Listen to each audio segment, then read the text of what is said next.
So I think some of my students are going to be connecting in a couple of minutes. Yeah, I got one already. There's Nav Karan. And so Mike, I assume that the other names that we're seeing here are your students. Are they? Yes, the other names you see are my students. I only have one of my students. The other one who was going to do it today is well, hopefully I got backup too. So the other ones are watching. So we have some actual people to watch so they can learn to do it for next year. Okay. So that's where we're at. Who's the young man with the balloon? Okay, that's great. Can I just respond to?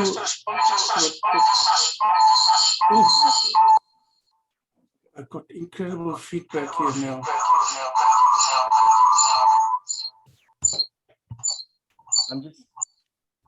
Okay, I think I see a couple of my students. I got Vinay there. Vinay's there. Nav Karan is there.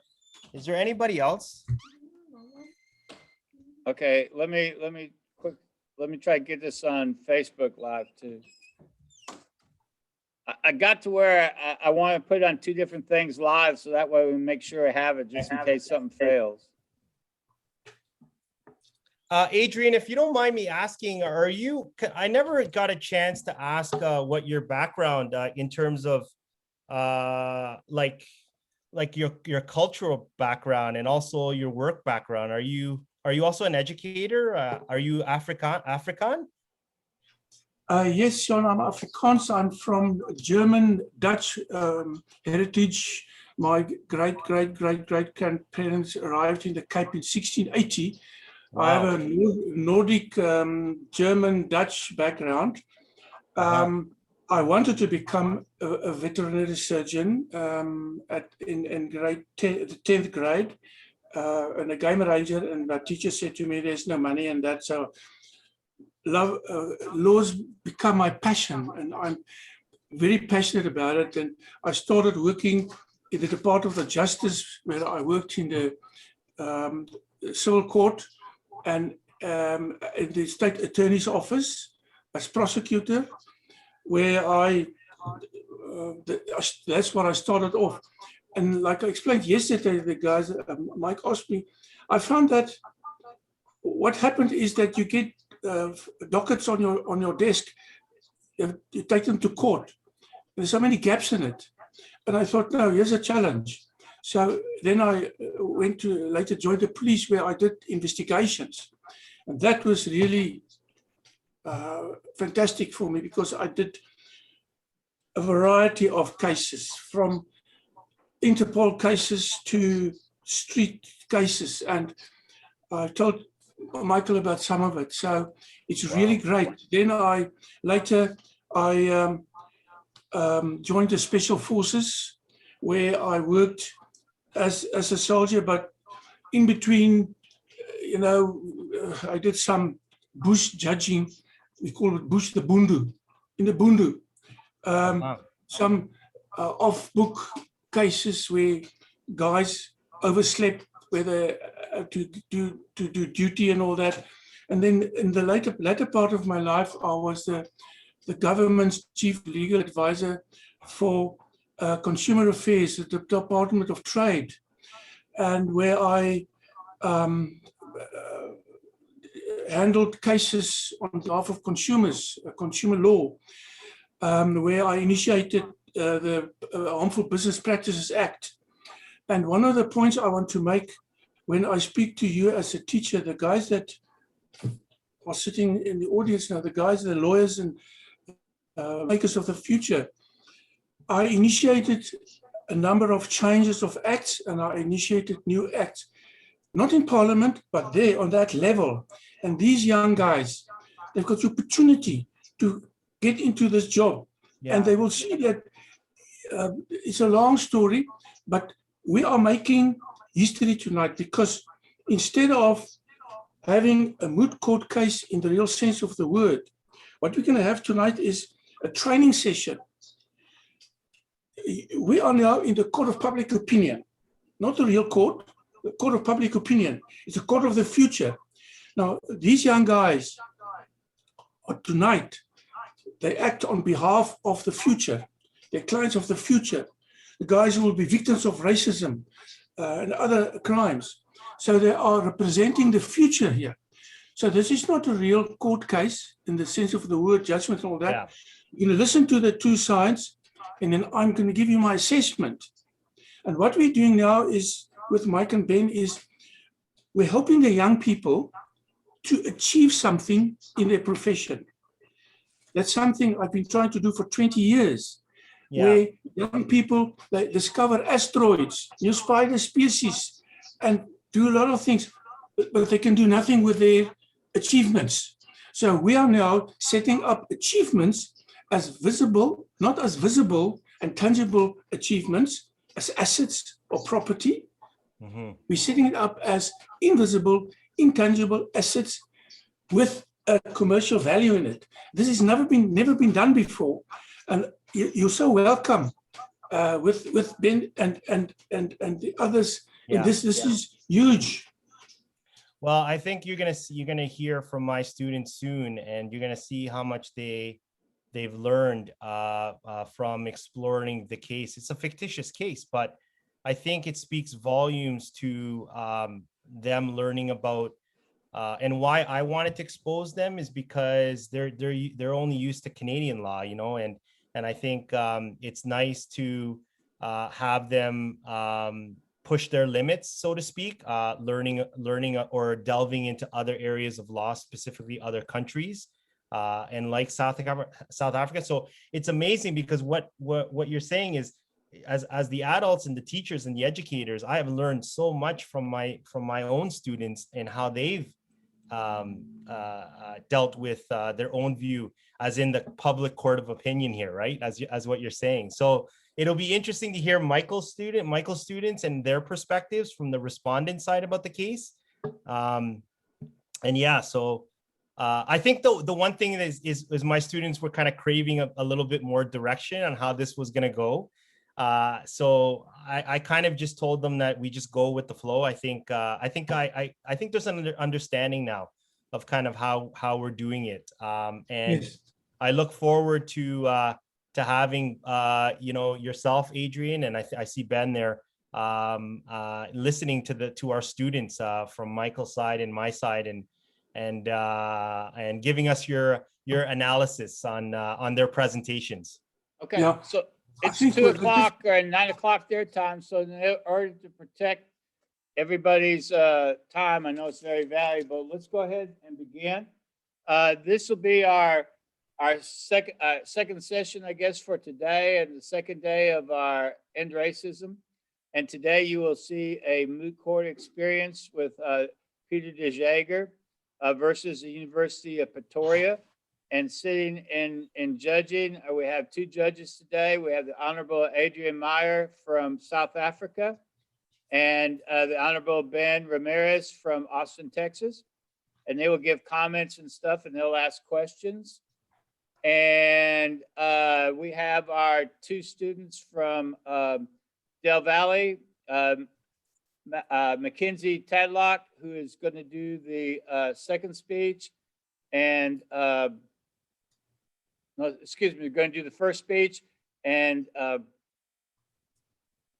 excuse me, my brain's going. And Noel Mendez is going to do the second speech, and for the first speaker on Sean's side, representing. Yeah, actually, you know what? I can have my students introduce themselves, okay, Mike, if you don't. Okay, that's fine. If you don't mind. So go ahead. Do you guys want to turn on your cameras a bit and maybe introduce yourselves individually? Maybe that's what we'll do. Okay. Okay, go ahead, Harleen. You could start first, I guess. Yeah, so hi, my name is Harleen Shokar, and I will be doing the first speech or the first argument. Okay. Good afternoon, Your Honors. My name is Navkiran Multani, and I'm representing Central Peel Secondary School, and I will be beginning with a brief introduction. Okay. Good afternoon. My name is Karen, and I'll be doing the second argument. Thank you. Good afternoon, all Your Honors, and I will be answering rebuttals if there is need. Thank you. Thanks, Ms. Khan. Good afternoon. My name is Vinay, and I'll also be doing rebuttals. Good afternoon. My name is Shan, and I'll also be doing rebuttals. Yeah, and Michael, when all these students say they're doing, I'm not sure what like, I don't know if all of them will speak, but if it's okay with you, if they can raise, like, if they choose to, would that be okay? Even Yeah, for, yeah. I think Okay. we just need one rebuttal, but afterwards, I'd like to have a conversation and Okay. see what they learn. I think that's probably more important than actual Okay, talking. I think that would be the best. So we have quite a few extra people here. Sure. Mackenzie, are y'all done with yours? Okay, then let's go ahead and let Adrian. Adrian, you want to say something first on your side? Introduce yourself. The one thing I would like to say, it's really an honor for me to sit here and looking at all the faces of the lawyers and the lawmakers of the future. And if I can play just a little part in your success in the next 30 years, I will go and rest peacefully. thank you, Adrian. Okay, I'm gonna turn my camera off and let the court of public opinion take on its course. Okay, one more thing before we start. Ben, you want to introduce yourself, please, and then. Hello, yes, I'm Ben Ramirez, Vice President with the World Affairs Council of Austin. I'm looking forward to your arguments and your introductions as well today. So thank you so much.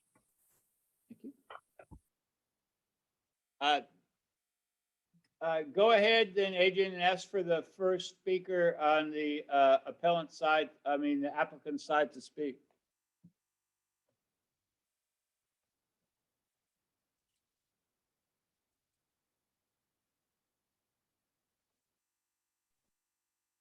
I think, Adrian, you're on mute. There, buddy. My friend. Yeah, Adrian, you're on mute. And, Okay, yeah, I'm sorry. Between Ben and myself, please just go ahead and present your case. Yeah, okay, fine. Okay, Central Peel, you guys know the order, so start with you, Navkran. Go ahead. Thank you, Your Honors. This brief is directed towards the appellant, Dr. Peter de Jager, who is an accomplished in the field of economics and has written numerous books alongside his knowledge, testifying in front of the United States House of Representatives, which all serve as a testament to his skills acquired over years of experience. Due to the university's inequitable quota system, Dr. Peter de Jager was unfairly discriminated against when applying for the position of a job which he was more than qualified for. Today, it will be presented to the court that there was evidence of a breach of contract in which Dr. de Jager was forced to sign because of a hostile environment, which occurred as a result of the actions of the University of Pretoria. With the evidence provided, it is clear that the university's quota system was unjust towards our client, Dr. Peter de Jager. Thank you, Your Honors. And I will begin with the first argument. As highlighted by Chapter 2, Section 6 of the Promotion of Equality and Prevention of Unfair Discrimination Act, neither the state nor any person may unfairly discriminate against any other person. Although said legislation adequately prohibits and labels discrimination on the basis of race, gender, and disability as unfair, South African jurisprudence supports a contrasting notion of fair discrimination. In regards to the history of apartheid and inequitable opportunities for specific members of South African society, discrimination which hopes to subside the inequalities of the past and promote the creation of a future just society is considered lawful and fair. Aspects of such fair discrimination is appropriate and apparent in the Employment Equity Act, which, as stated in Chapter 1, Section 2, was created with the purpose of promoting equal opportunity and fair treatment in employment through the elimination of unfair discrimination and through implementing affirmative action measures to redress the disadvantages in employment experienced by designated groups. Although this act, in theory, envisions a representative society, its rigid implementation by the University of Pretoria has proven to be incompatible with the objectives of the Act, exacerbating unfair racial discrimination. The implementation's incompatibility with the Employment Equity Act and unfairness arises specifically from the university's utilization of a hiring quota system and which amounted to an absolute barrier to Dr. de Jager's advancement, whilst denying his constitutional right to human dignity. In South African Police Service versus Solidarity Obo Barnard, the court outlined that the primary distinction between numerical targets and quotas lies in the flexibility of the standards. Essentially, quotas are more rigid and amount to job reservation. In regards to the University of Pretoria, it was made clear that the university was not able to hire Dr. de Jager due to the quota for new staff appointments, which entailed that after a white person is hired, a Black person must be hired before another white person can be hired again. The rigidity of the university's hiring process in relation to the designated racial pattern cannot be defined by numerical targets, as it does not outline a specific measurable goal and fails to allow for situational exceptions, accommodations, or even some flexibility in terms of racially representative hiring. In addition, after a white person is hired, the university's hiring process utilizes the mechanisms of a quota system by perpetuating job reservation for Black individuals, barring all other qualified candidates to even be moderately considered for the associated job title. By reserving a guaranteed spot for a Black individual after the hiring of a white person, the university fails to consider the pool of highly qualified and deserving candidates, such as Mr. de Jager, not taking into consideration his 14 years service and commitment to the university, his immense international scholarly success, and potential future efforts to ameliorate the quality and student experience at the university's economics department. The guaranteed reservation for a Black individual after a white individual is hired realistically and immediately denies opportunity for suitable candidates like Mr. de Jager, whose experiences cater to the requirements of said occupations. Although it is important to ensure appropriate racial representation, it should not be at the cost and ultimatum of having to immediately and forcefully sacrifice a highly qualified, aptitude, and valuable candidate due to their race. With such drastic and irrational implications in mind, the court in Barnard and the Employment Equity Act itself prohibits the implementation of quotas, outlawing them in Section 15.3 of the Act. Although the court did not declare unfair discrimination in Barnard, it is important to recognize that the equity plan in that particular case did not elicit quotas or establish guaranteed job reservations. As well, the National Commissioner, after denying Barnard's recommendation to the job title, left the position vacant. In regards to this situation, the guaranteed reservation and lack of flexibility is incompatible with the objective of the Employment Equity Act, as although it intends to employ equitable representation, it simultaneously induces an absolute barrier for qualified candidates originating from undesignated groups. In addition, the university's decision to promote new part-time professor, Dr. Otinio, to such a senior position instead of leaving the job title vacant or appointing the heir apparent professor, Dr. de Jager, insinuates unfair discrimination. As outlined, Dr. de Jager not only has immense experience, but scholarly and international success in his job field. This is demonstrated by his 14-year service at the University of Pretoria, his publication of over 20 books on economics, and even professional testimony in the U.S. House of Representatives. These accomplishments and experience readily allow Dr. de Jager to be officially recognized as heir apparent to becoming the head of the Department of Economics program at the University of Pretoria.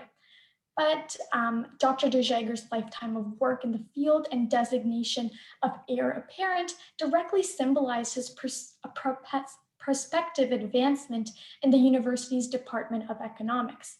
But with the university's implementation of the quota system and the utilization of racially designated reservations, he faced an absolute barrier from fulfilling these prospects. Due to the university's hiring of a white individual, they were obliged to hire a Black person to fulfill their quota requirements. The lack of flexibility and accommodation in the employment equity plan deployed by the university completely barred Dr. De Jager from even being considered for the position, thus eliciting unfair discrimination by not allowing him to further his role at the university as the dean of the economics department. In addition, as imposed by the obligatory quota, the university's promotion of Dr. Otenyo further posed an absolute barrier on Dr. De Jager's prospective advancement at the university. Dr. Otenyo did not just hold an opposing academic view on the optimal economic system, but actively opposed Dr. De Jager's scholarly views by racially advertising the doctrine that capitalism is inherently evil. The university which had hired Dr. Otenyo would be aware to a reasonable degree of the strong beliefs that Dr. Otenyo held, as they were actively manifested by him in the teachings of economic redistribution and during political demonstrations. Dr. Otenyo has the right to have his own political inclinations. However, the manifestation of his beliefs in an inherently hateful manner leads astray from the fine line of beliefs to blatant discrimination. Although the university may not have been initially aware that Dr. Otenyo opposed Dr. De Jager, Dr. Otenyo led a controversial student protest to the US Embassy, making it more than reasonable to assume that the university was aware of his discriminatory and dangerous beliefs and should be held accountable for both their lack of transparency and inaction. Dr. Otenyo made the choice to exercise his prejudice through his own actions, making his behavior discriminatory in nature. In the protest led by Dr. Otenyo, the students shouted slogans like "Death to the Boers" and "Death to the Americans." In addition, Dr. Otenyo remarked, "South Africa should take back the land from all the white people and give it to the Blacks because it was their land in the first place." With faculty members leading protests which advocate death to the Boers and perpetuate further racial divisions, the university failed to take adequate action. The university was reasonably aware that Dr. De Jager was not only a white individual, but a historical descendant of the Boers, yet promoted Dr. Otenyo, someone that shared the opposing view and perpetuated racial hostility towards Dr. De Jager. By choosing to hire Dr. Otenyo in spite of the reasonable expectations to which the university was aware of the beliefs, actions, and hostilities of faculty members, the university created an absolute barrier for Dr. De Jager's prospective advancement. By placing Dr. De Jager under the authority of an individual that had expressed racial and economic bias and hostility, Dr. De Jager's advancement at the university was forever jeopardized, once again forwarding unfair discrimination. As outlined by Chapter 2, Section 10 of the South African Constitution, all persons have an inherent dignity. Thus, no persons should be perceived or treated merely as instruments or objects of the will of others. The Constitution further highlights that every person is entitled to equal concern and to equal respect, meaning equal entitlement to conversation. In light of the quota system, it is important to recognize that the University of Pretoria's implementation of the Employment Equity Act elicits unfair discrimination due to its disregard for human dignity, as can be observed by the hiring process setting guaranteed racial reservations, its inability to meet equal concern and respect to all qualified candidates. With Dr. De Jager dedicating a lifetime of work to the University of Pretoria, his efforts and continued advancements in the field are not equally considered or even respected due to the rigidity and harsh guidelines forwarded by the university's implementation of the Act. By the university being obliged to disregard Dr. De Jager's contribution amidst the promotion process, he is not seen as a respected human being with inherent dignity, but treated as a mere instrument to harmonize and fulfill an unfair selective process.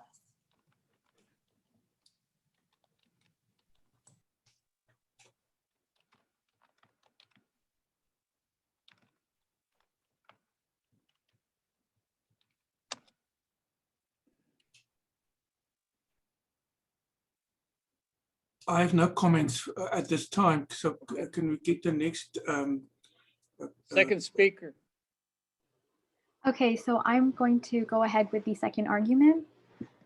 Subject to Chapter 2, Section 6 of the Promotion of Equality and Prevention of Unfair Discrimination Act 2000, Section 7 states that no person may unfairly discriminate against any person on the ground of race.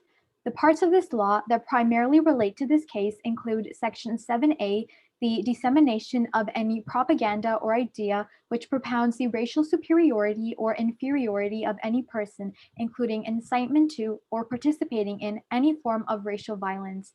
Section 7B, the engagement in any activity which is intended to promote or has the effect of promoting exclusivity based on race.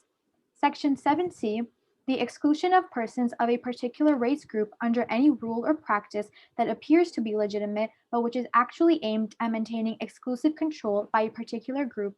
And Section 7E, the denial of access to opportunities, including access to services or contractual opportunities for rendering services for consideration or failing to take steps to reasonably accommodate the needs of such persons. Through the facts of this case, it is transparent that the university created a hostile work climate towards Dr. Jager through the use of racial slurs and racial biases. As a result of Dr. Otenio's direct hostility, Dr. Jager felt he had no choice but to resign from his position at the university. The actions of Dr. Otieno that pressured Dr. Jager into resignation are a violation of Chapter 2, Section 7 of the Equality and Prevention of Unfair Discrimination Act, and thus Dr. Jager's resignation should be voided. The university is an institution that is supposed to stand for the ideals of equality, racial harmony, and etc.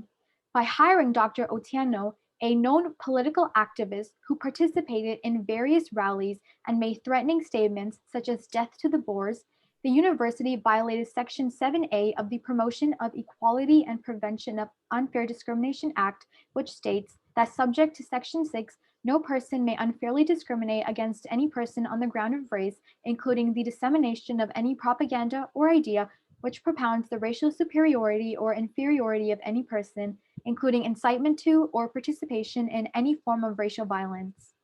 Despite knowing Dr. Otieno's strong negative standpoint against whites, the university decided to hire Dr. Otieno to fulfill its policy of racial hiring.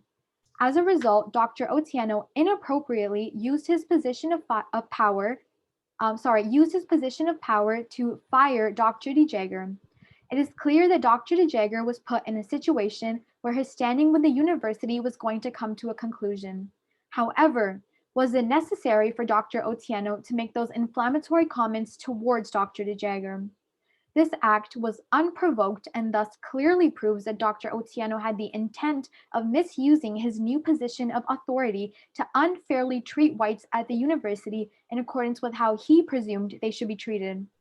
He further proved this by claiming that Dr. Jager's farm will be taken away from him next, a farm that Dr. Jager never used to his advantage by flaunting or even mentioning it.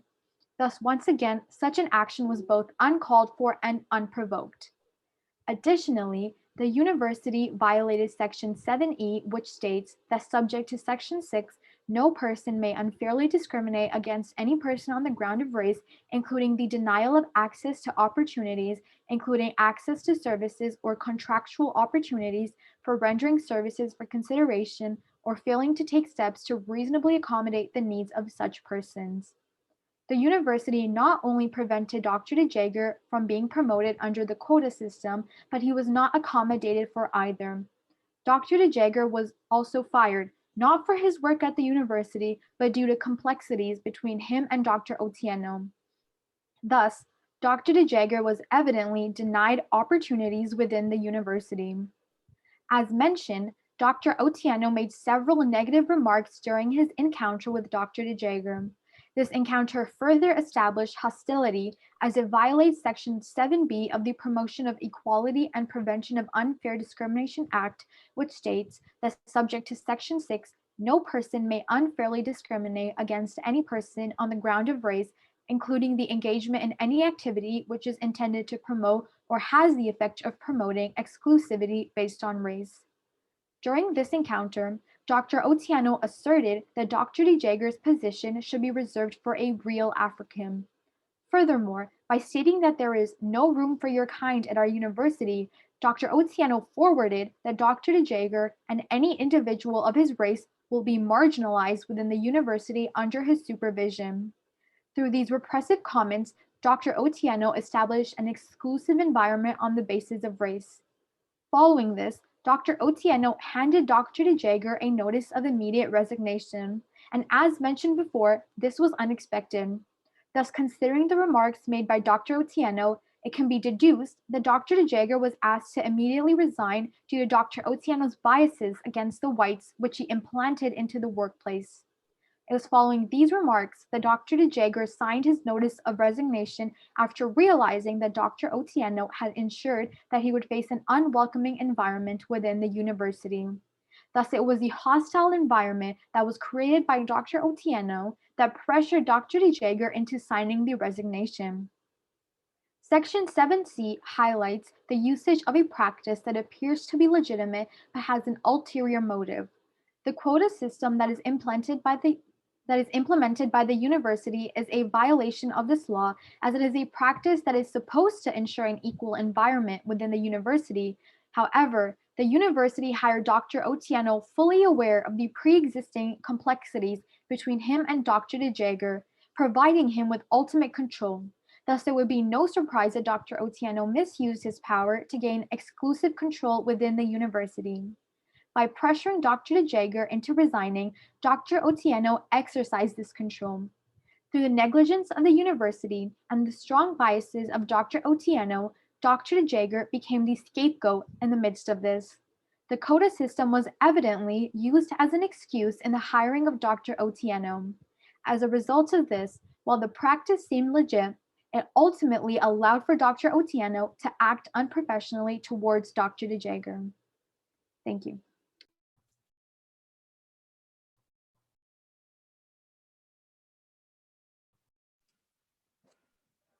Now there'll be, let's hear from the first speaker, Mackenzie, for the respondent.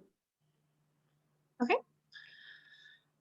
So, Your Lordship and my lady, my name is Ms. Tadlock, and along with my partner, Mr. Mendez, we will be representing the University of Pretoria along with the decisions of District Court and Equity Court, as well as the South African Constitution in this case before you today. I will speak for 10 minutes, and my partner will also speak for 10 minutes. I will speak on the first point of error. Chapter 2.6 of Promotion of Equality and Prevention of Unfair Discrimination Act 2000, the Equality Act, states that neither the state nor any person may unfairly discriminate against any person. Effectively, both the University of Pretoria and the state of South Africa, by implementing the affirmative action quota system in their hiring process, did willingly and knowingly discriminate against the appellant, Dr. Peter de Jager. Former South African President Nelson Mandela told a crowd in London in 2005, massive poverty and obscene inequality are such terrible scourges of our times, in which the world boasts breathtaking advances in science, technology, industry, and wealth accumulation that they had to rank alongside slavery and apartheid as social evils. Your Lordship, this is what we are asking you to do today, to fight the evils of slavery and apathy. There were and still are social evils that corrupted our country.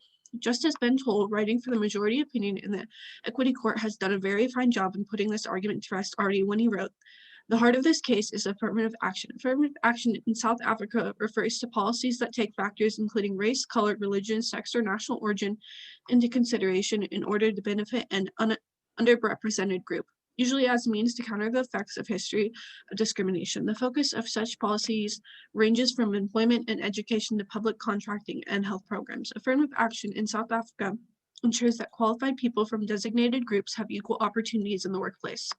Three things would happen if your honors would vote for Dr. Peter de Jager in this court today. One, you would overturn the two lower courts' decisions as well as the opinion of vast majority of people in this country today. They too want to have an equal opportunity, an opportunity that was denied them by law from 1948 until 1996. A right that is embedded into our very constitution that Dr. Peter de Jager attorneys have used today. To cross-apply SA Constitution, Chapter 2, Bill of Rights, Equality.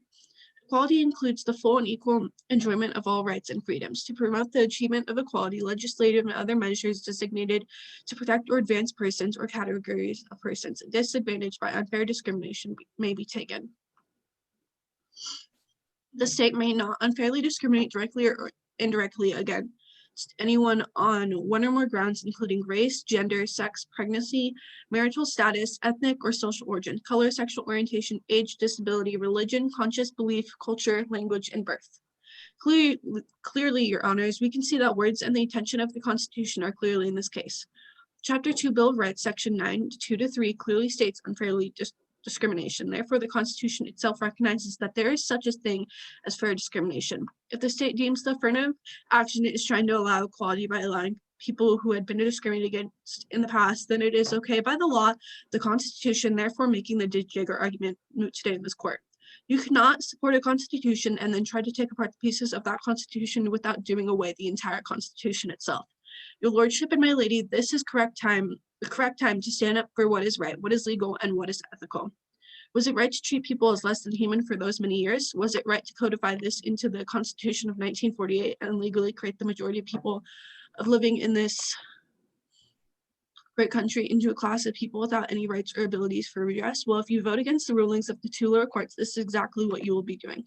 Referring back to Justice Bentol's decision when he wrote, during apartheid, South Africa favored white-owned companies, and as a result, the majority of employers in South Africa were white people, and the companies are still owned by whites.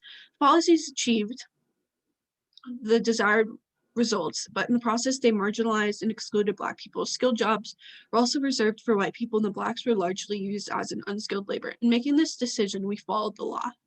When we sincerely hope and pray that you vote down this attempt to take our country back to its past, a past that was not good for the majority of our people, a past that was full of racism, and a past where there would not be trial today. In this case, simply because the university would only be able to hire whites for the job. Is this what you want? Is this right? Is this how you'd want us to do this? This is the 21st century now. We no longer need to treat people this way, do we? I am reminded of the infamous words of former President Nelson Mandela when in August 1993, he told a group in Taiwan, affirmative action is not a threat either to standards or to individuals. It is an internationally recognized method of redressing past wrongs. To reject this mechanism is to accept the status quo and ensure that the fruits of war, colonialism, racism, sexism, and oppression continue to be nurtured in our society.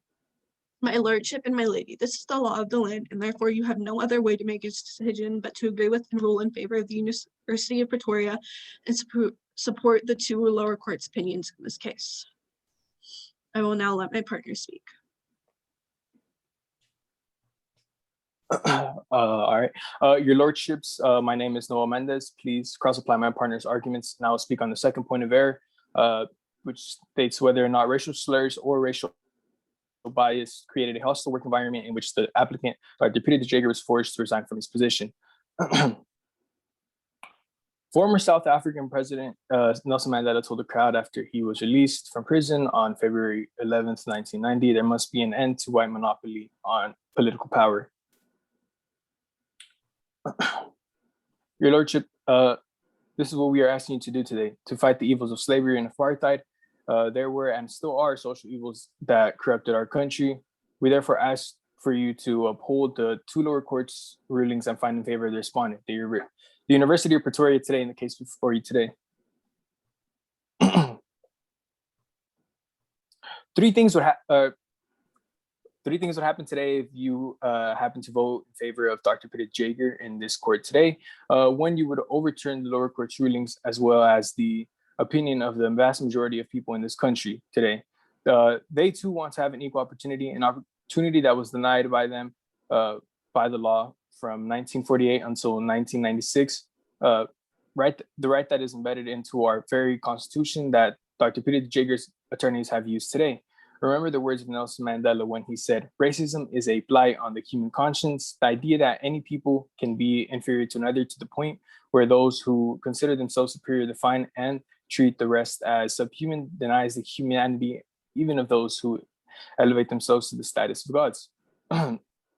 Cross-apply South African Constitution, Chapter 2, Bill of Rights 9, Equality, as well as the Promotion of Equality and Unfair Discrimination Act. In the preamble of this act, the first paragraph stated the consolidation of democracy in our country requires the eradication of social and economic inequalities, especially those that are systematic in nature, which were generated in our history by colonialism, apartheid, and patriarchy, and which brought pain and suffering to the great majority of our people. Although significant progress has been made in reconstructing and transforming our society and its institutions, systematic inequalities and unfair discrimination remain deeply embedded in social structures, practices, and attitudes, undermining the aspirations of our constitutional democracy. Also, cross-apply 14 determination of unfair or unfairness.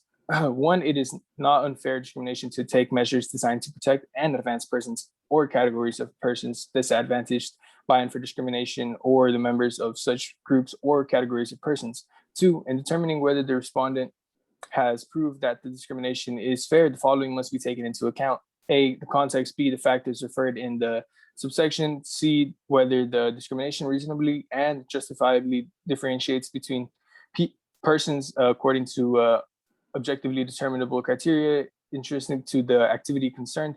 Clearly, when you apply Chapter 14 of the Act to their arguments, the reason falls for these arguments fall for two main reasons.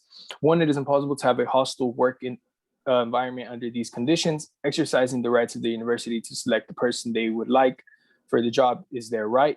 The applicant has failed to prove to either of the previous courts or this court today that there was a hostile climate or that he was unfairly discriminated against. Both are prima facie arguments and must be by definition upheld, or their case should be voted down. And second, Chapter 14.3, the factors referred in the subsection include the following: whether and to what extent the respondent has taken such steps as being reasonable in this circumstances to address the disadvantage which arises from or is related to one or more of the prohibited grounds or accommodate diversity. Clearly, your lordships, the law was and is on the side of the university in this case. Cross-apply the finding of the district court that said this court found in favor of the University of Pretoria because the letter of resignation was signed willingly by Dr. Peter Jager, and the court ruled that the university was well within their rights to hire who they would want to work for them as long as they were within the quota that was established for the university by law. Since this was within the limits of the prescribed quota, the court could not rule any other way. The third thing that would happen today, clearly, Your Honors, we can see that the words and the intentions of the Constitution are clear in this case. Nelson Mandela said, as I stated before, racism is a blight on the human conscience, the idea that any person can be inferior to another to the point that those who consider themselves superior define the rest as subhuman, denies the humanity even of those who elevate themselves to the status of God. We are not trying to convey the idea that words can hurt a person's feelings. They can, but to create a hostile work climate at a position that they had been at for almost 20 years, all because someone said something about the person, doesn't this strike you as odd? Can one person really create a hostile work climate, or does it take many? If it takes many, why did this not happen to Dr. De Jager before?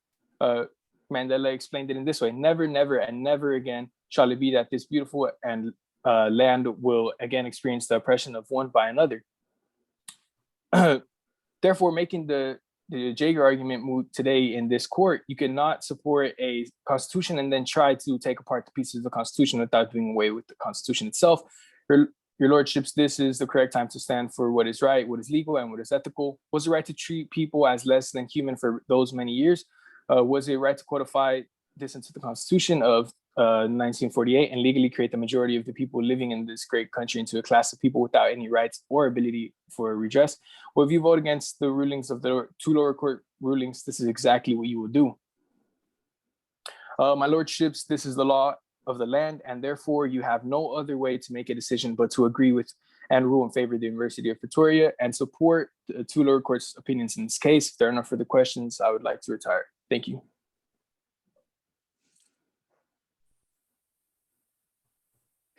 Yeah, normally we can't really do that, Evan. I mean, Sean, they just have to come on with a 2-minute rebuttal, but or we could just go ahead and talk.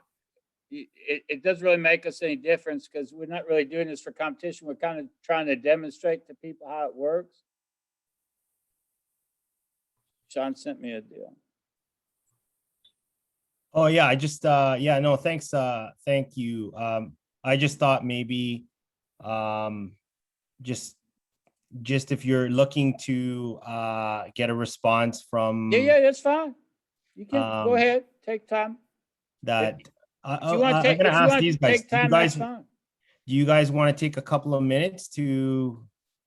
It's up to you. I'm just asking on your behalf, but you're right. Maybe if we just want to just start a conversation about it, then they can address any issues that they had. But maybe Ben and Adrian might want to weigh in first. Yeah, it's So fine. I think I I'll would mute like myself. ask Ben first. Ben, look, this is a court case, but sorry, this is also a training session to help you guys to develop. So I have one or two points that are very important as a judge, but also as an educator. But I'd like to ask Ben, please, Ben, give me your opinion. Or remember, we're speaking to the young guys now. What is your opinion so far? Yes, I mean, the arguments and the presentation were very good.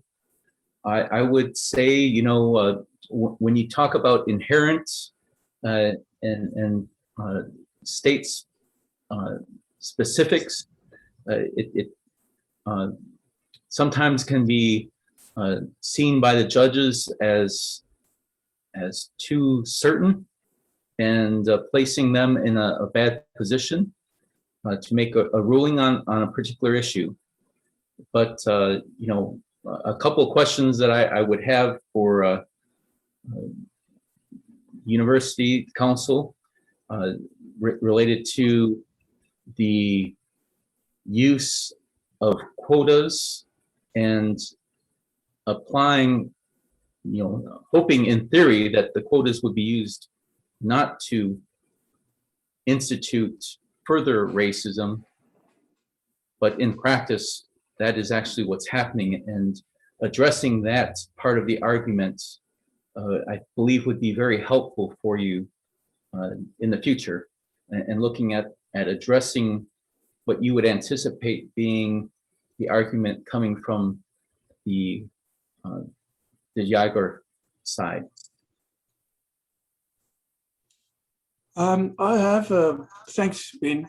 I have a few questions. As a judge, remember we are now operating in the court of public opinion.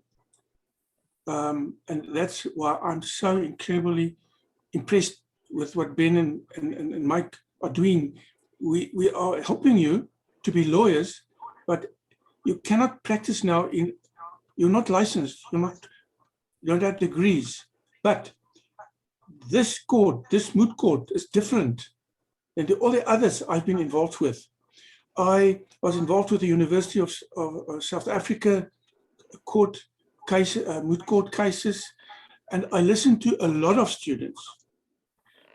I have one or two suggestions. I'm talking to you guys now. I'm not ignoring Ben and Sean and Mike, but I want to speak to you guys first as a judge, and then because this is a training session as well, I want to ask you a few questions. So it's about you. Rhetorical questions. You don't have to answer me. I just want to think about it. All of you, do you want to become lawyers, attorneys one day? Have you made up your mind? That's a very critical question. Normally, some of you may change, like I did. I changed my career. I was still at school and I already changed my career because of the advice of a teacher. But if you are committed to become a lawyer one day, you've got two choices.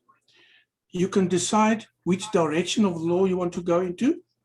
And I suggest constitutional law is the basis of all the various branches of the law. So this case, this Moot court, is brilliant in the sense that it teaches you constitutional law. Secondly, are you happy with what you've achieved tonight? We listened to the two arguments. We listened to each one of you. I must say, I am impressed how you applied the law.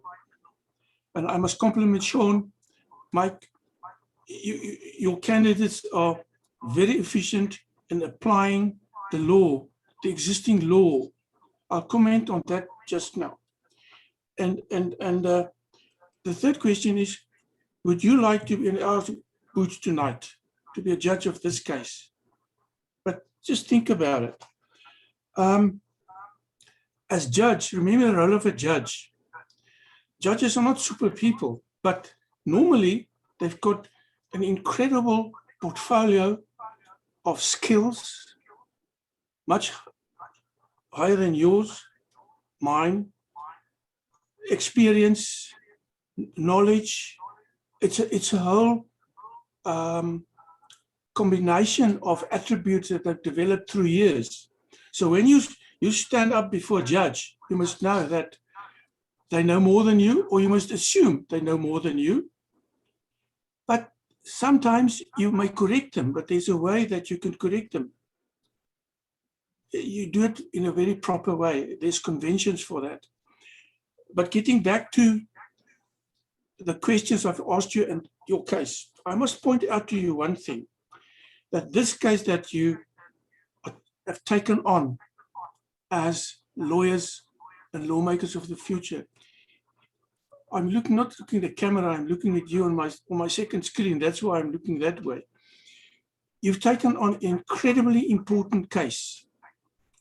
If you look at the news, the media, social media, racism is all over every day. It's just very prominent. And one thing I can assure you, that one day you may have clients coming to you because you've already built a reputation that you're a good constitutional lawyer. So don't underestimate what you're doing here. Ben and I and Michael, we've been through a process of, if you achieve something here, what is the value of it? Sean, I include you as teacher because you've selected and trained very efficient appliers of the law. I listen to them. They're applying the law very, very well. And I can't keep up. I'm trying to keep up with what they said, but I'll listen to the tape again tomorrow, the recording. But they did it very well. I agree with you, been very, very professionally for their age. Yes, you did a lot of research. You thought about it a lot. And those are very important aspects, components of achievement. I don't want to, each one of you pointed out something very important. Noel, I want to just refer to one of the things that the point that you made to illustrate, not to criticize, but to illustrate that you work with a given. As a lawyer, you work with a given. Here's the law and here's the client. And there's an entanglement in there that you have to discover and strengthen or break the other side.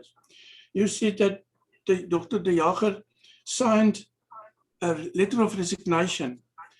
The experienced judge will immediately ask the question, because I was in the position in my own personal life, I had to resign because I was threatened. And I resigned from my position as a senior law advisor in the department because I knew if I kept on, I would get nowhere. I went to see my own advocate and he said, let's have a cup of tea. You're wasting your time. Just take your pension and go. Sometimes you can't win. You can't know that because you are working with the facts in front of you. What I'd like to do is just to ask you, in terms of those three questions I've asked you in the beginning, do you want to be a lawyer? Are you happy with what you've achieved? And would you like to be a in my boots and Ben's boots. So my question to you is, would you like to hear my advice on something that you missed because you missed something very important? You couldn't have known that, but I know that. You did nothing wrong. There's just something that I would like you to do. And I've been in many court cases, I wasn't a guilty one ever, but where judges send the prosecutors back to do or get something that was obvious, but they missed.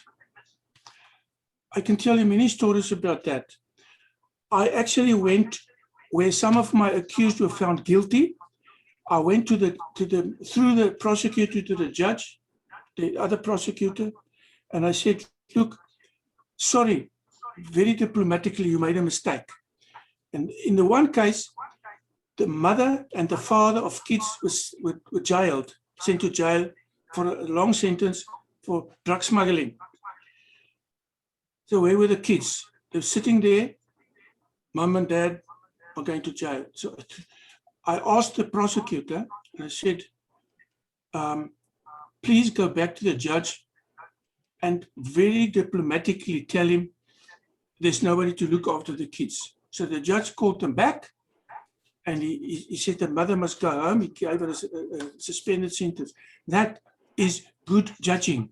Sometimes you have to go a little bit off book, but I want to ask you, in terms of those three questions, do you think that it would be good for your case if you can go back and look at something that you missed? I'm not going to send you back like they do in the normal court, but Mike, what I want to ask you, since this is a training session and I must give them feedback, but there's something I would like to suggest to them to go back, and both sides must research it and then come back for a second, not a hearing, but a supplementary arguments.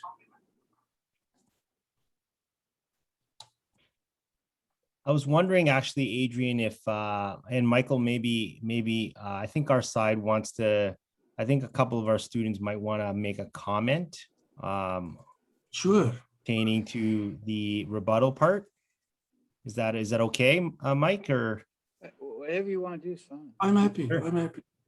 Yeah, I don't know, Muskan, did you have any comments that you wanted to bring up with regards to what you heard from the respondent side? Yes, Your Honors and Mr. Croza. Essentially, what we wanted to do was rebuttal the other side's points at certain parts, and we have prepared a response for that if it is permissible for us to say that at this point. If that's okay, we could proceed. Yeah, I think Adrian wants to hear some of what you have to say, so go ahead. Yes. All right.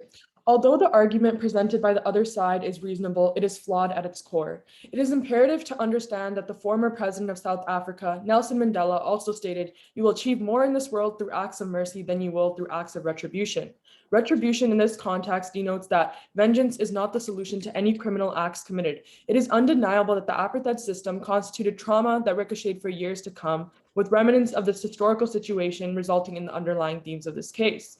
However, one must not turn a blind eye to the Truth and Reconciliation Commission, also known as the TRC, founded on the principles of the promotion of the National Unity and Reconciliation Act number 34 of 1995. It was an organization that detailed the restoration of peace, but also paid heed to the specific dispute resolution between races. Systemically, a legal system that condones reverse racism and past conflicts rather than reasserting focus on reconciliation is moving steps backward rather than taking some forward. Reverse racism at its core. Dr. Otanyo's opinion is fallacious in nature, the focal point of his argument being the reprisal of apartheid, which only denotes the onslaught of further verbal and other retaliative measures. To state that a hostile work environment cannot be created by one person is to say that one cannot verbally assault another unless in association with the group. This behavior can be deemed as destructive on multiple grounds, with succeeding the reciprocation of the pre-apartheid ideology, one which only lags back the legal system measures for the reconstruction of the system. Not only does this bring detriments to the legal system, but society as a whole. Dr. Otana's speech detailing death to the Boers, death to the Americans can be classified as hate speech in the Constitution of the Republic of South Africa under the bill called the Prevention and Combating of Hate Crimes and Hate Speech Bill. An educational institution that does not follow the clearly stated laws that govern said situation is not built in a concrete manner and is therefore bound to collapse in on itself. This collapse can involve the impairment of other parties involved to set a precedent for what behavior is not condoned. It is vital that we take action so that we can set this precedent for this behavior that is not condoned. Therefore, there has been a breach of contract, which concerns issues of inequality, discrimination, apartheid, affirmative action, and the economic empowerment. It is imperative that the Constitutional Court legally redress the situation in a manner that justice can be served to Dr. Jager, where the educational institution failed to meet. It was stated that the law could not rule in any other way. However, a vacant position could have been left open. Furthermore, the phrase hostile work environment refers to the behavior of an individual in a workplace that creates an environment that will make work difficult or uncomfortable for another party or person. Do racially charged attacks not make a person feel uncomfortable? To state that it was impossible for there to be a hostile work environment, in Council Mendez's words, is absurd. Thank you. We rest our case.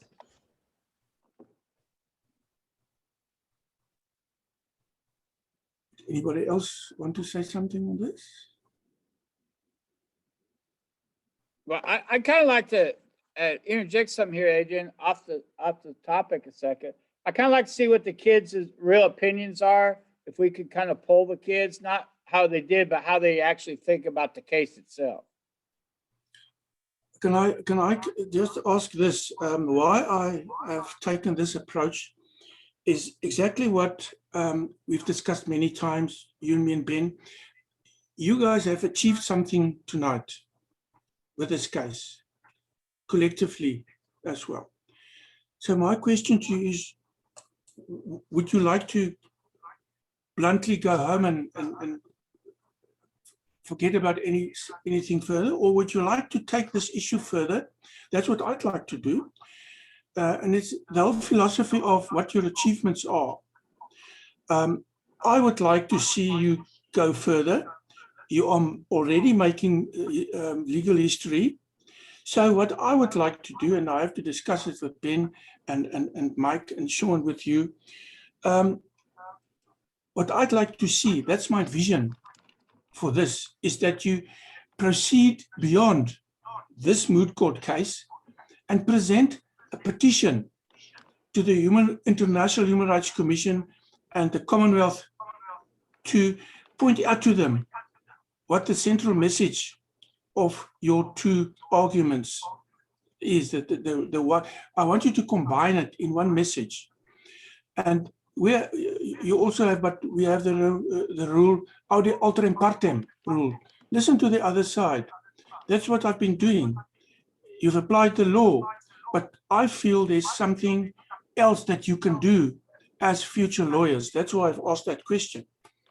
I don't know, Ben and Sean and Mike, what you think about that before we ask them.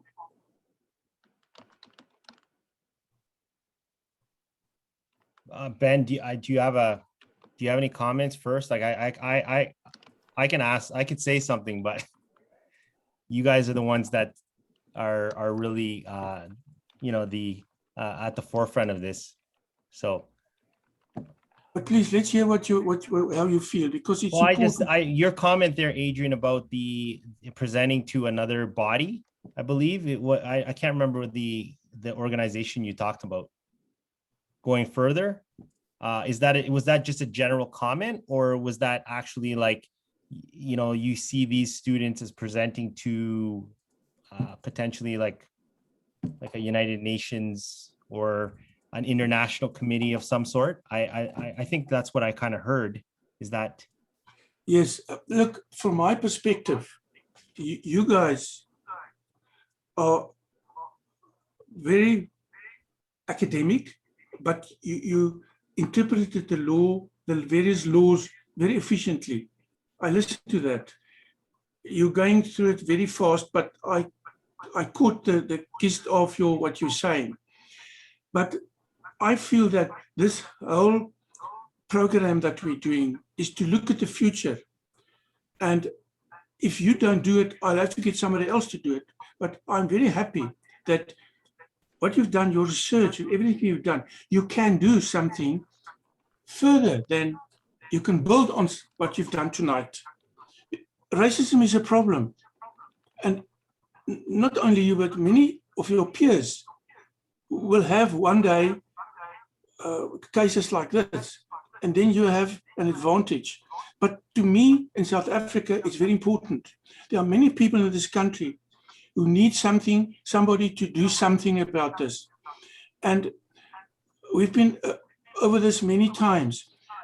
What can we do to stop racism? Because this whole program is, can we do something to stop racism?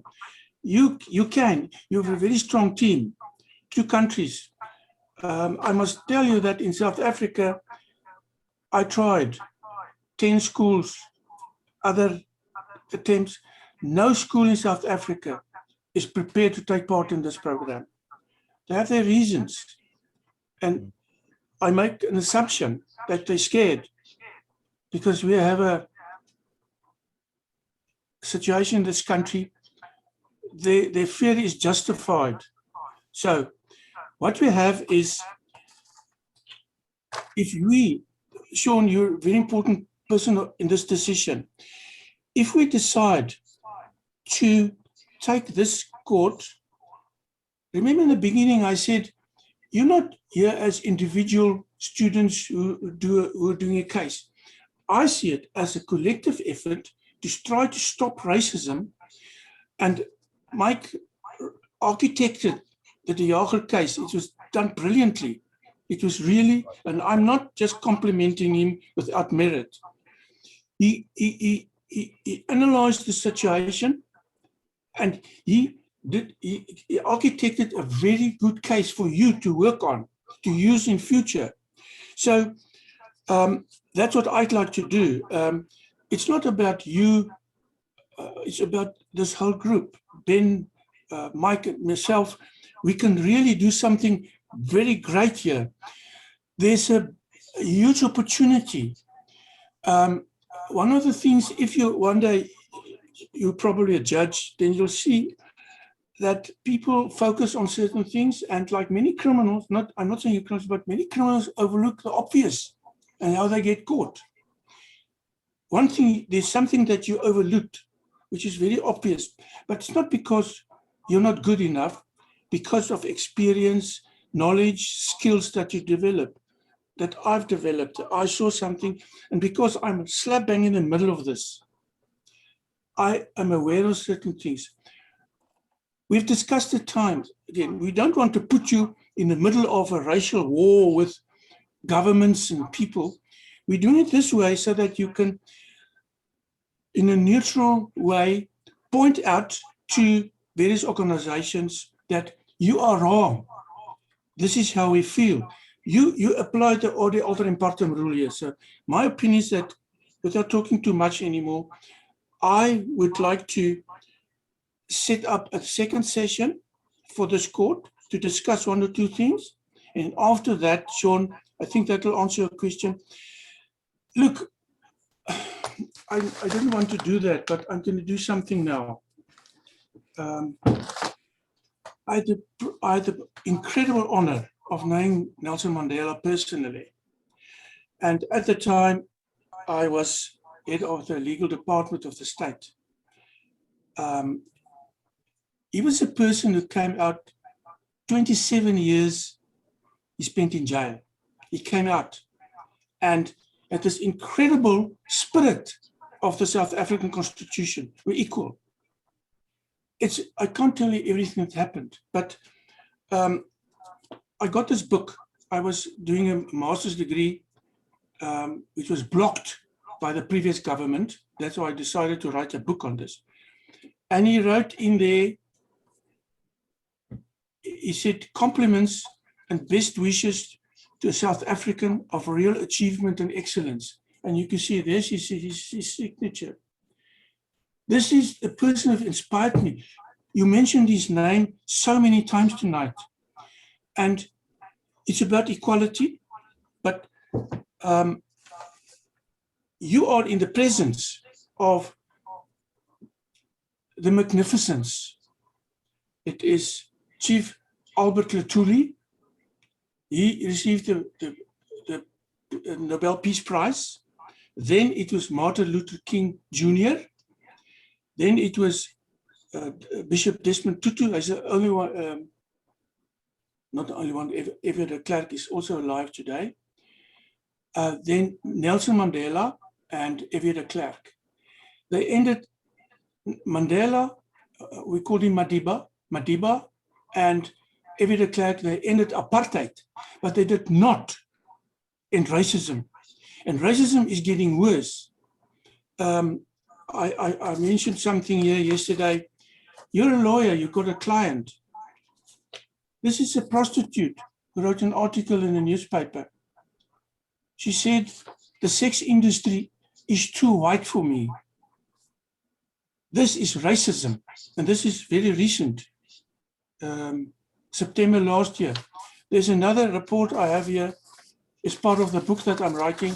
There's a guy, he wants to set up a Black DNA Matters, not Black Lives Matter, Black DNA Matters project. This is racism. It's getting worse. But you can make a very peaceful message to people who can see, look, you can set up a new order to this. I'm passionate about it, but I'm also passionate about your futures, because if you can be in a position one day that the clients will say to any one of you, Noel, use an example. We want Mendez to defend us or to help us, or any one of you, then you're a successful lawyer. But it's not about being successful. I got part of this whole thing because it happened with me. I always say, you don't become a judge because you want to be a judge. You will become a judge because you are a judge, becoming a judge. So I see all of you, you've got that potential, you've got that attributes. I want to help you.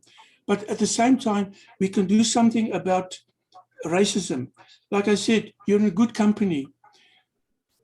South Africa has a unique situation that Mandela and Desmond Tutu, they lived in the same street in Soweto. It's unique. So South Africa had 4 Peace Prize Nobel winners. I'm not saying you're in very good company here, but they couldn't finish the job. Please. A lot of pressure on these guys. No pressure. I think I love your passion, Adrian. Mike, if you don't mind me speak, like I just sure. I love it. I just, one suggestion might be, and I'm just throwing this out to even my guys, perhaps, because I know as students, and these are academic students, they love feedback and I could see, I know, like from our students' perspectives, like they would love to have just some feedback with regards to whether or not they were applying the law correctly. And if they were applying the law correctly, what outcomes might that have with regards to the Supreme Court, or whatever the highest court that this would be actually heard in South Africa. So I think they'd be very curious to know about that. If at some point you could give them feedback, maybe not today, but even through an email, or we could set up. And I think you've already spoke to performances. I think there is enough said about. And I got to say, Michael, your 2 speakers, I commend them as well. I mean, it's not easy. I always tell my students, it's not easy to speak in front of strangers and people that in an environment that we're not familiar with, and especially doing this online. It's very difficult. And the fact that they have so much confidence and you're, like you said, Adrian, their academic level is just, it's incredible. Every time I hear I think this is why I'm addicted to hearing these students speak on a daily basis. So I can't get enough of it. And I think, they have to keep hearing that, because if they keep hearing it from the adults, I think the message at some point will be that they can make a difference in the world in what they do. And if it's not law, I think it's other just in life, in their interactions with people, because they'll always remember principles that come out of cases like this that I think we need to apply, as individuals and as people, right? And that's sort of, so I think maybe at some point, maybe just getting feedback on the case itself and how that would be step number one. And then your proposal to want to further a conversation, I could ask my students here at a meeting how they want to get involved in that, or what it might look like, and maybe like we could talk further, yourself, Mike and Ben, what that might look like. But yeah, I mean, that all stems from your passion there, Adrian.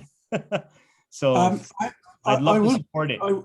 I will give feedback. I made few notes, and I will listen to it tomorrow or the day after, so that I can give feedback on Friday for them. But sure. Because we're in the training session, I would love to give these guys, if they want to become lawyers. And to give you one very brief example, I had a student many years ago. She was the head girl of a primary school in Pretoria, and she was very passionate about being a medical student one day. She wanted to become a medical doctor. So I helped her to do a project on a medical condition called transverse mellitus. Transverse mellitus is a condition where your immune system attacks your body. So she did a project. She was in 7th grade. Eventually, she received a national gold medal on the local science program. She wrote an article for the South African Medical Journal, the Afrikaans one, is Geneeskundige Tydskrif. And there was a professor in the United States, Johns Hopkins University, who helped her. Imagine you're grade 7, you publish an article in the medical journal. And when she got to the high school, the first day, the principal called her in. They said to her, Free State University is offering you a bursary to study medical for a medical doctor after school, 5 years in advance. This can be done. That's what I'm saying, is that you've achieved something, but I'd like to achieve you more. I will give you feedback. I just wanted to ask you, as part of my comment, I want you to start thinking. I don't want to give you, I can't give you all the feedback now. I give you a collective feedback tonight. I want to ask you the one thing that, and I'm not blaming you, I'm not criticizing you, you missed it because of, you were briefed. You used a brief. I want to add something there. That's why I'm asking for a conversation. It won't be a court case. It's to help you, and also Sean, because these kids are good. They are good academically, very good, because they did it the academic way. Even Michael's kids, like they were excellent. Yeah, I've listened to many of these things in court. Sometimes criminal, sometimes something else, but your standard is high for your age. But I would like to point out to something to you. I want you to, Friday, when I give you feedback, I want up to that point, please do something. Take a very good look at the Constitution, the South African Constitution. There are a couple of clauses there, because I have skills and experience. I noticed it, and like I said, I am in the middle of it. I'm a victim.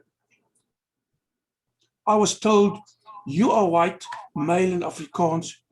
You don't fit in with our vision for the future.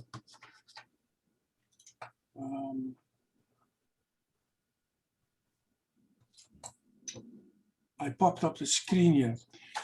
But my own son, and his wife, they can't get jobs today for the same reason. So it's very relevant and very actual. So I want you to look at there are one or two clauses in there that I want you to go and read. The one clause, I'm not sure which one is it, is that if you interpret the Constitution, you have some freedom to create law, to create not constitutional law, but law subsidiary to the Constitution. You have the freedom to do that. It's a very important clause. And the other clause, two clauses that go together, is in the first part of the Act. It is stated that we are a non-racial country. And go and look very carefully what the word non-racial means. Secondly, later, the Constitution talks about race. Now, I use something I call Schrodinger's cat. The story of Schrodinger's cat.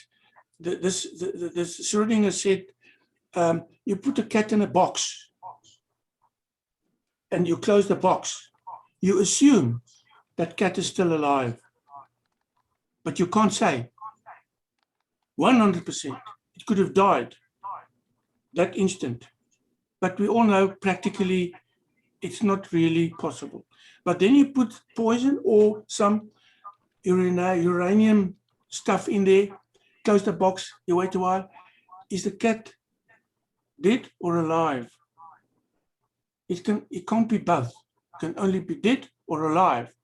But what is the interesting thing that you don't know, and I'd like to point it out to you because it will make you better lawyers one day.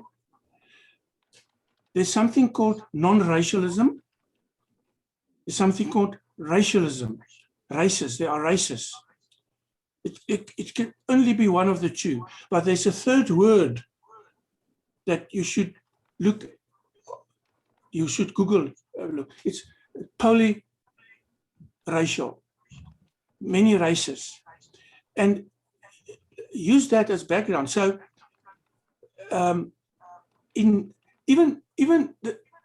there's one case, South African Revenue Service, a case, Kruger, he was accused, he called a black man a very bad name.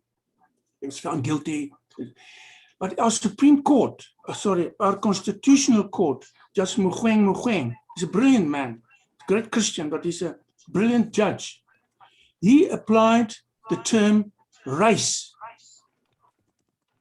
And in other cases.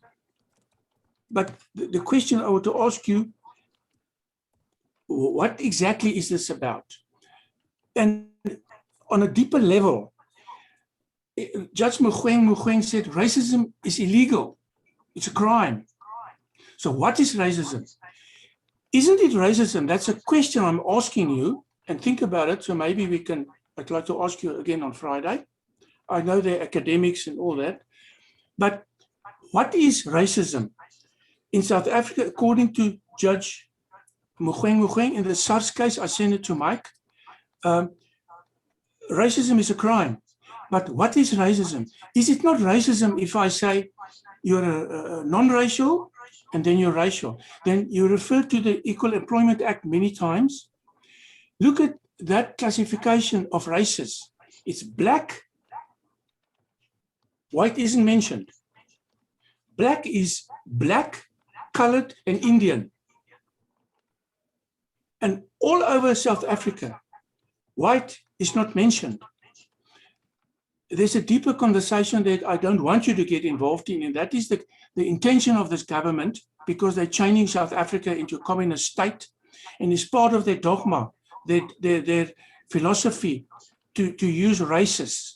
That's a different story. But to help you to really go through to the center of this, the Jager case. Again, I must compliment Mike again. He did a brilliant job with this. It's really, really very good. You now have to interpret it. You did it academically very, very well, Sean. I don't know if you trained them or they trained you, but they did it very well. They did it very well. And I've seen brilliance like this before. A part of the book that I'm writing is about origins of brilliance. But getting back to the center of this whole thing, I would like to give you feedback on Friday, if it's, Sure. Mike must say if it's fine. Then we can have, but I want you to just to look at these things and then discuss it.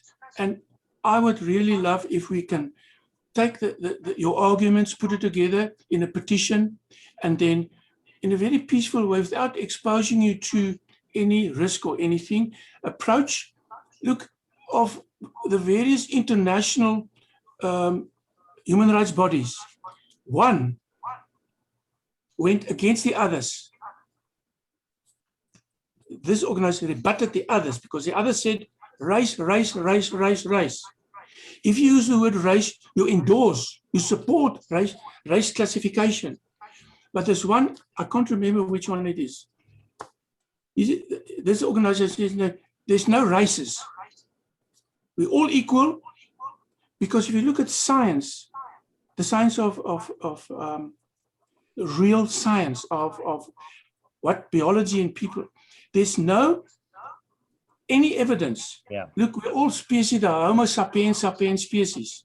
There's no scientific evidence or justification that people can be classified as in races. And this was done by politicians and people writing nonsense. So I'm sorry using that word, but what we need to do is, if we really want to use this case as a stepping stone to go further, you'll decide about that. Now, my question to you is, you don't have to answer that, but it was my question. If Judge Mogoeng says racism is a crime, what is crime? Is it not crime to say people are classified in black and white is ignored, but they use whites all the time? The one minister said whites are thieves, land thieves, but that's a different story. So is the South African Constitution not racist because they use the term race? That's a question. So I'm asking you a question. That's interesting.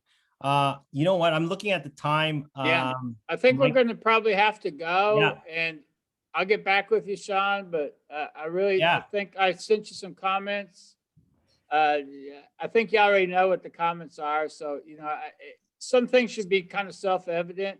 Yeah. We were trying to use this today, and remember, we kind of took the position kind of against our will to help out Uganda, because Uganda was what people were going to try to defend.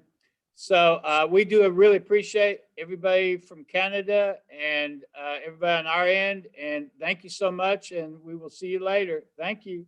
Michael, just before you go, is there a copy of this? If it's possible, can we get a copy of it? Like, or is there a link that we could? Yeah, I'll send you links. Great. Okay. I stopped it about 15 minutes ago on Facebook. I can send that one immediately, and then we'll have this one too. Yeah, if you don't mind sending it when you can, just no rush. But Adrian and Ben, thank you. And my students, I'll just post a message on Google Classroom. Okay. Okay. Thanks a lot. Bye. Take care. Well done. Before you leave, let me talk to you, Ben and Adrian. Okay. Yeah, of course. Yeah. Thanks. Guys, thank you very much. Let me get this You're stop well done. recording.